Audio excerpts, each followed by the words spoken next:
और सीधा देश वडोदरा कांग्रेस प्रभारी राजीव सातव प्रेस कॉन्फ्रेंस उसको बीजेपी द्वारा खरीदने की कोशिश हुई, पैसे देने की कोशिश हुई और उसके वजह से 5 साल का टेन्योर 2-2.5 साल में ख़त्म।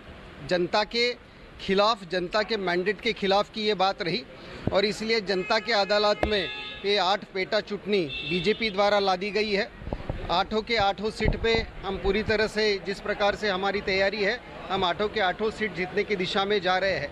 और आपने देखा होगा कि पूरे देश में बीजेपी के खिलाफ का माहौल बना है। खास तौर से गुजरात में तो पिछले 25 साल में गुजरात के विकास में भारतीय जनता पार्टी पूरी तरह से फेल हुई है और वही सब जगह देखने के लिए आया है। पेटा चुटनी में कांग्रेस की जीत होगी। वडोदरा में जिस तरह से डिप्टी सीएम पर जूता फेंका गया, सूरत में अंडे फेंके गए, दोनों में कांग्रेस के कार्यकर आए हैं सामने। मुख्यमंत्री का यह कहना है कि अनकॉन्स्टिट्यूशनल तरीके से कांग्रेस चुनाव लड़ रही है गुजरात। 25 साल से गुजरात की सत्ता भारतीय जनता पार्टी के पास है। 25 साल से आप लॉ एंड ऑर्डर किस प्रकार से खराब हुआ है, गुजरात में आम आदमी के लिए कितना मुश्किल हुआ है, इसका एक एग्जाम्पल है।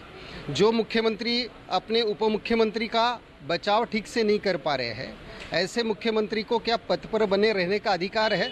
वैसे भी अब बहुत कम दिन बचे हैं विजय रूपानी साहब के, क्योंकि आपको तो पता है कि भाऊ और भाई की लड़ाई में हमारे काका परेशान होते जा रहे हैं और इसलिए बहुत क्लियर बात है कि लॉ एंड ऑर्डर हैंडल करने में रूपानी सरकार पूरी तरह से फेल हुई है, आम लोगों को राहत देने में फेल हुई है और गुजरात की जनता इसका जवाब 3 तारीख को वोटिंग में देगी और काउंटिंग में भी देगी। राजीव जी, ऐसा क्यों होता है जब भी ऐसी कोई घटना होती है कांग्रेस उसको कंडेम करती है, इसके बाद कांग्रेस यही लोग सामने आते हैं, तो ये कांग्रेस का डबल स्टैंडर्ड नहीं? आपने देखा होगा कि हर इसमें कांग्रेस की चर्चा ये करते हैं। मैं तो धन्यवाद देना चाहूँगा रूपानी साहब को कि सीआर भाऊ के बनने में कांग्रेस का हाथ है, ऐसा उन्होंने बोला नहीं, अदरवाइज उसमें भी वो कांग्रेस का हाथ बोल सकते हैं।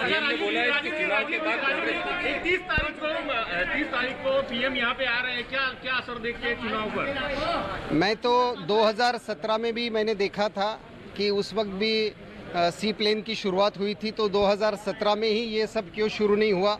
शायद ये पेटा चुटनी पहले होते थे तो शायद ये सी प्लेन पहले भी उड़ सकते थे। सीएम ने बोला है कि चुनाव के बाद कांग्रेस और टूट सकती है। रूपानी साहब तब तक गवर्नर बनेंगे या पूर्व मुख्यमंत्री रहेंगे, वो भी देखना पड़ेगा। एक अंतिम सवाल आपसे है, कल जो 25 लाख रुपए नकद पकड़े गए और इसमें कांग्रेस उम्मीदवार के पैसे थे, ये बाहर आया, क्या ये कह सकते हैं कि अब कांग्रेस पैसों के दमखम पर चुनाव लड़ रही है? पैसे का और कांग्रेस का दूर दूर तक कोई सवाल ही नहीं है। मुद्दा यह है कि कांग्रेस के साथ गुजरात की जनता 2017 में भी थी, कांग्रेस के साथ गुजरात की जनता 2020 में भी है और कांग्रेस गुजरात में 2022 को सरकार बनाने जा रही है। इस डर से भारतीय जनता पार्टी इस प्रकार के नए नए हथकंडे इस्तेमाल कर रही है, उससे कोई फर्क नहीं पड़ेगा। ये कहना है कि कांग्रेस को आप धारासभ्य लाते हो, एमएलए लाते हो तो जल्दी काम नहीं होगा, सत्ता पक्ष के एमएलए लाने पड़ेंगे तो जल्दी काम होगा। 5 साल के लिए गुजरात की जनता ने धारासभ्यों को चुनकर दिया।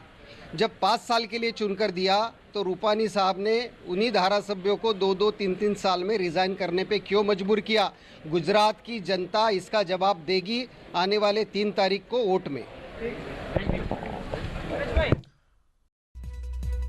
जोशी समाचार एक ब्रेक बाद।